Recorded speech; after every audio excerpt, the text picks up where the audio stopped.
The moment my truck rolled into the driveway, dust still settling on the hood, I knew I was being watched. The neighborhood looked like a picture from a real estate brochure: manicured lawns, identical mailboxes, and smiles so fake they could crack under sunlight. But I wasn't here for the charm. I was here to move into the house I'd just bought, a house that, unbeknownst to the people peeking from their windows, sat right in the middle of a neighborhood owned by me. I hadn't planned on revealing that last part. Not yet. I wanted a quiet move in, maybe meet a few decent neighbors, and enjoy some peace after months of dealing with contracts, property disputes, and renovations. But the second I stepped out of my truck, clipboard in hand, I saw them coming. Three people in matching polos, walking with the confidence of people who thought they ran the world. "Excuse me," one of them called out, waving a folder like it was a badge. "You can't park that truck here. HOA policy prohibits long-term vehicle storage in driveways." I raised an eyebrow. I just arrived. The man, probably mid-40s, with the look of someone who'd memorized every rulebook in existence, gave me a smug smile. "That's fine. Still needs to be moved. Also, you'll need to pay your initiation fee before you can unload anything. $500, payable to the HOA treasurer. We can handle that right now if you'd like." I almost laughed. A scam, so quick, so bold, it was almost impressive. I could feel their eyes sizing me up, assuming I was some naive newcomer who'd be too intimidated to question them. They didn't recognize me, not as the new homeowner, and definitely not as the man who owned the property management company that handled their entire development. I decided to play along. "Oh, really?" I said casually. $500, huh? What's that for exactly?" The woman beside him, younger, with a forced smile that didn't quite reach her eyes, stepped forward. "It's just standard. Covers neighborhood maintenance, welcome packets, that sort of thing." "Interesting," I said, pretending to think it over. "And who authorized that?" The man puffed up his chest. "The HOA board, of course. We handle all resident matters here. You'll find things run very smoothly, as long as everyone cooperates." Cooperates. There it was, the word that always came before trouble. I'd seen HOAs like this before, small groups of people who got a taste of authority and decided it made them royalty.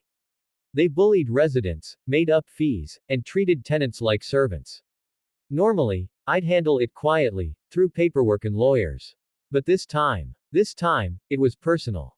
"Well," I said, leaning against my truck, "how about we go over that paperwork together inside? I'd love to see how everything's structured." They hesitated, but curiosity won out.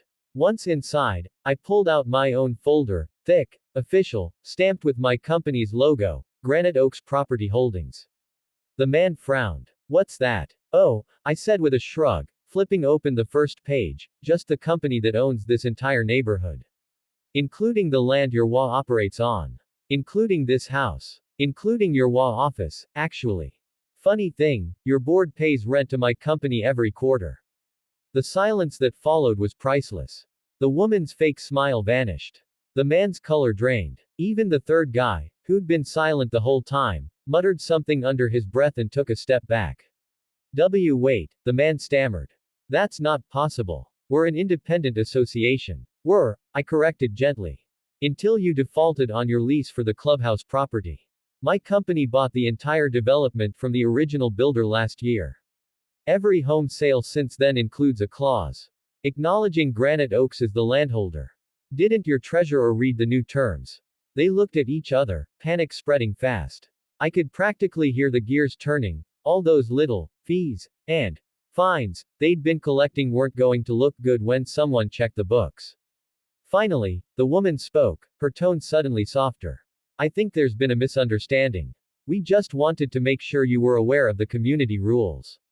"Oh, I'm aware," I said, pulling out my phone. "And I'll be reviewing every single one. Because from what I've heard, this HOA's been overstepping, handing out fines for grass length, restricting guests, even locking people out of the pool they pay for. That ends today." Their confidence crumbled. They mumbled excuses and left in a hurry, saying they had to check on something. Later that evening, as I was unpacking, a few neighbors came by, a middle-aged couple and a young single mom. They looked nervous but curious. The husband spoke first. "We heard the board gave you trouble. They do that to everyone."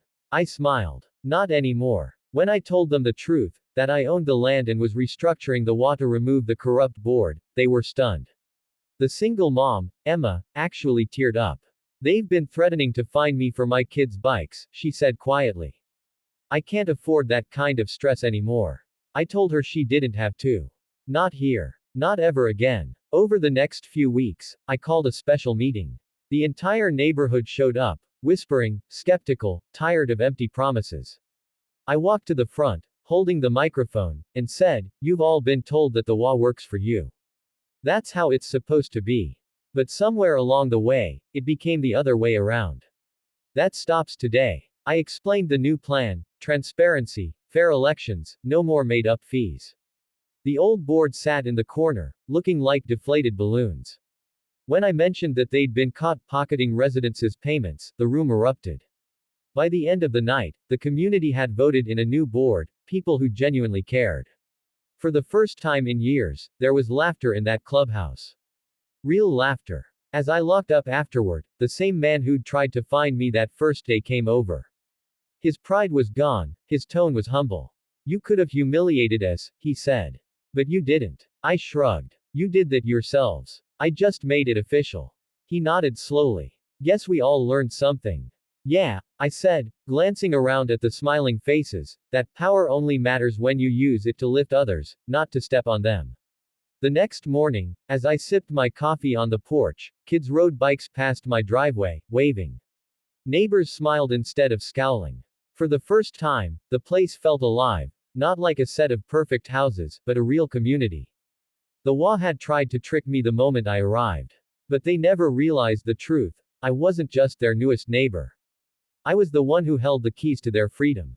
And I wasn't here to collect rent. I was here to give them back their home.